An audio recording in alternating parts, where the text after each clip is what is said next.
La notion de citoyenneté a revêtu de nombreuses formes à travers l'histoire. Toutefois, que des étrangers puissent massivement devenir citoyens était totalement inédit dans le monde antique. C'était une idée radicale, saisissante et spécifique à l'Empire romain.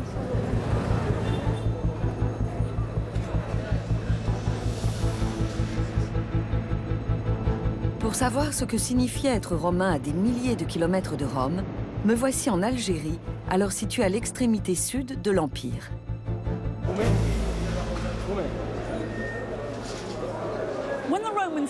Quand les Romains conquéraient un territoire, ils n'imposaient pas leurs normes.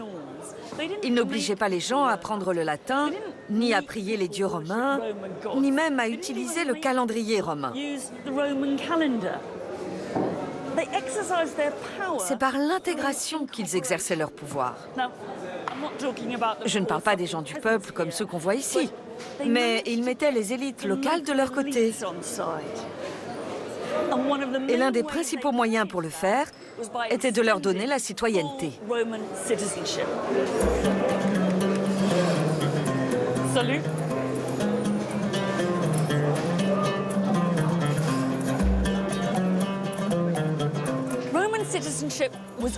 La citoyenneté romaine était offerte. Il était inutile de passer un examen, de payer une taxe, d'apprendre le latin ou de saluer le drapeau. Non pas que les Romains en aient eu un, mais vous voyez ce que je veux dire.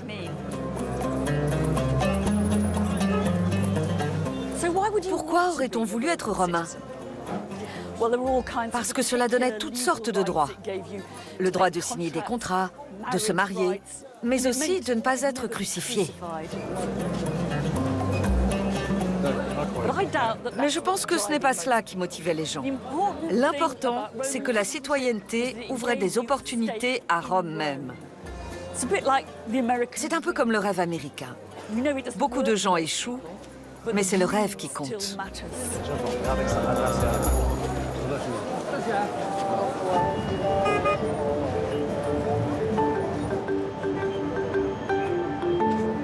On ignore si l'octroi de la citoyenneté était une stratégie soigneusement planifiée ou un hasard heureux de l'histoire. Toujours est-il que l'Empire romain fonctionnait mieux en intégrant les gens qu'en les cantonnant dans un statut inférieur. Mais il ne faut pas non plus surestimer cela. Je parie que beaucoup d'Algériens n'avaient pas très envie de devenir romains ou que cela les laissait indifférents.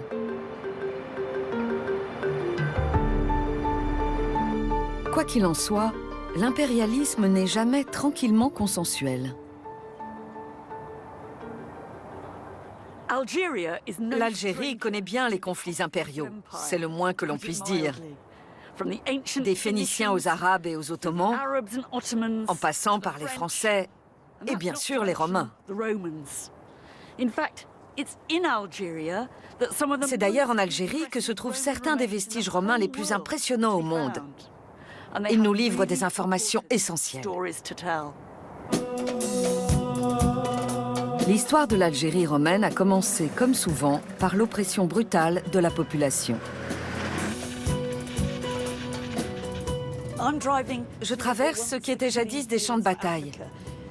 Les Romains y ont guerroyé pendant des décennies. Et même après la conquête, des milliers de soldats étaient postés ici pour contrôler la frontière et la repousser peu à peu vers le sud. Même dans les régions de l'Empire où il n'y avait pas de ville avant eux, les Romains ont encouragé, favorisé et financé la construction de cités sur le modèle romain. Timgad a été bâtie à l'origine pour des soldats romains retraités qui servaient aux alentours. Elle nous en apprend beaucoup sur la façon dont Rome s'enracinait loin de l'Italie et dont son identité et sa culture s'épanouissaient aux confins de l'Empire.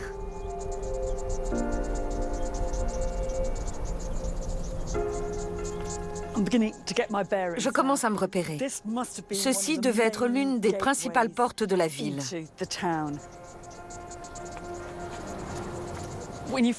À première vue, ça fait un peu désordre. Mais on atteint très vite une autre rue pavée, tracée selon un plan en damier. Ce site est sans doute l'un des meilleurs exemples de l'urbanisme romain qui nous soit parvenu. Une démonstration des standards romains au milieu du désert. Il n'est donc pas très difficile pour moi de m'orienter. Ici, c'est une petite maison avec une porte magnifique.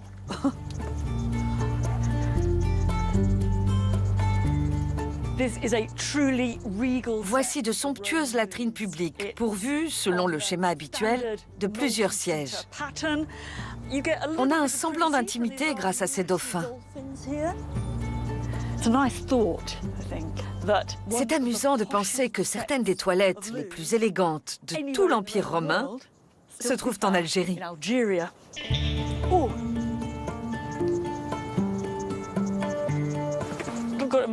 Je m'approche maintenant d'un bâtiment assez imposant, avec une série de colonnes.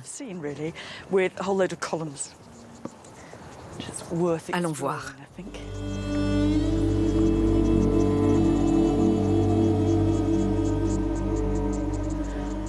Il y a une belle cour d'entrée.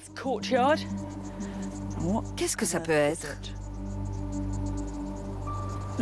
C'est très intéressant. C'est une bibliothèque. Dans ce cas, il s'agit d'un exemple très rare de bibliothèque, publique apparemment, datant de l'époque romaine. C'est très élégant. C'est intéressant de voir qu'en arrivant dans cette ville, le premier grand bâtiment qu'on rencontre est un monument à la culture, la bibliothèque publique. Si j'avais vécu à Timgad, j'aurais passé tout mon temps ici. Enfin, si j'en avais eu le droit. Je suppose que cette bibliothèque était un lieu plutôt masculin. Bien que fondée pour des vétérans de l'armée romaine, Timgad, au bout de quelques générations seulement, s'est étendue bien au-delà de ses limites initiales pour abriter plus de 10 000 habitants également issus de la société civile, d'origine romaine, africaine et berbère. On pourrait s'attendre à trouver ici une version très atténuée de la romanité, mais c'est exactement le contraire. Voici la place principale, le forum, centre de la vie économique, juridique et politique. Ce qui est frappant, c'est son apparence très classique. Un visiteur arrivant d'Italie aurait su immédiatement qu'il s'agissait du forum. On est pourtant en bordure du Sahara. L'architecte a dû appliquer une sorte de schéma de construction d'un forum romain, ou plutôt de toute une cité romaine. On a le sentiment que les gens de Timgad attachaient une importance toute particulière à la grande culture et à leur identité romaine. Tout autour du forum et dans toute la ville, il y a des milliers d'inscriptions qui proclament la romanité des habitants. Mais celui qui symbolise le mieux la culture est un homme appelé Vocontius. Cette inscription est écrite non pas ainsi que c'était l'habitude en majuscules, mais en minuscules, comme dans les manuscrits. C'est comme lire un livre. Au lieu du récit de sa vie qu'on s'attendrait à voir sous sa statue, on a un hymne à la culture de Vocontius. C'est l'Ordo, le conseil municipal, qui a érigé ceci en son honneur. Les membres du conseil expliquent qu'ils vivent près d'une source qui leur fournit de l'eau. Mais Vocontius est une source, disent-ils, qui leur apporte autre chose. Il est leur deuxième source. Une source non pas d'eau, mais de culture, de littérature et d'éloquence.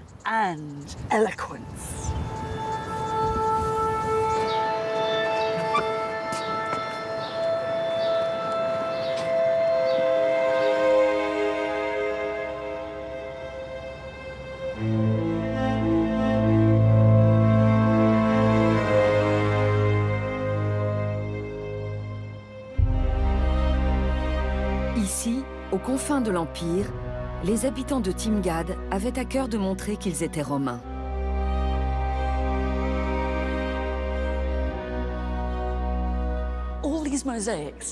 Toutes ces mosaïques couvraient les sols des maisons de Timgad. Elles donnent une idée des couleurs d'origine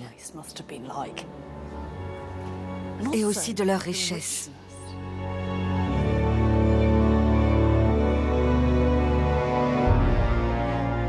On pourrait parler de domination douce de la part de Rome. La plupart des habitants de Timgad n'avaient jamais vu la capitale, mais ils faisaient étalage de leur romanité, comme pour revendiquer leur appartenance à l'Empire.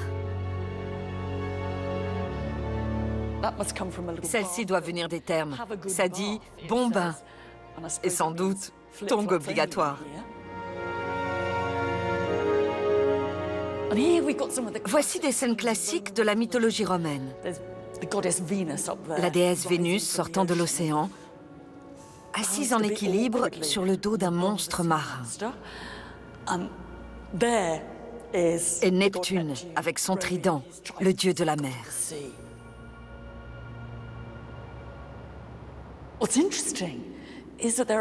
C'est intéressant de voir qu'il y avait ici des artistes capables de créer ces œuvres. Les habitants de Timgad étaient à l'aise dans cet environnement. Ils vivaient indéniablement à la romaine.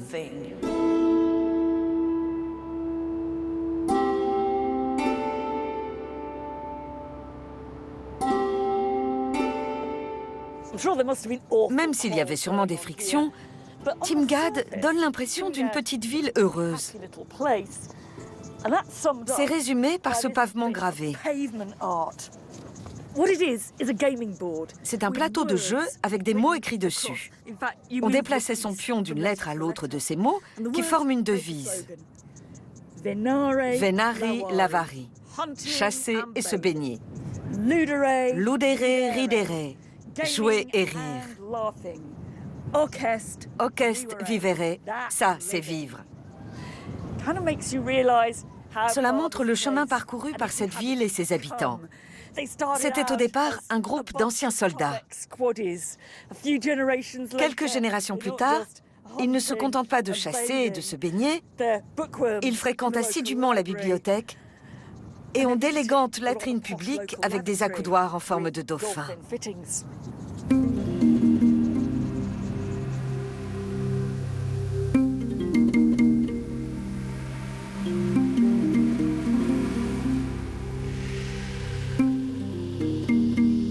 D'une certaine manière, peu importait la distance qui vous séparait du centre de l'Empire.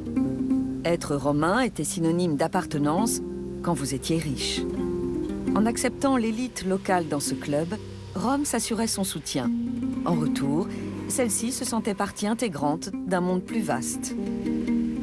Et ici, en Algérie, on trouve un exemple frappant de la façon dont on pouvait grimper les échelons convoités du pouvoir politique romain.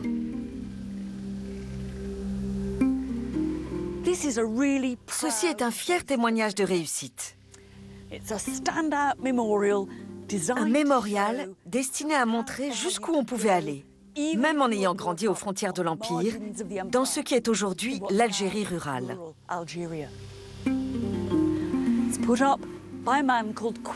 Il a été élevé par un certain Quintus Lollius Urbicus à la gloire de son père, de sa mère, de ses frères et de son oncle, mais surtout à la sienne propre. On sait peu de choses sur les origines d'Urbicus, s'il était d'extraction romaine ou berbère, ou peut-être les deux. On sait en revanche qu'il a grandi à quelques kilomètres seulement de ce mausolée familial, dans la petite colonie romaine reculée de Tidis, et que ses parents étaient citoyens romains.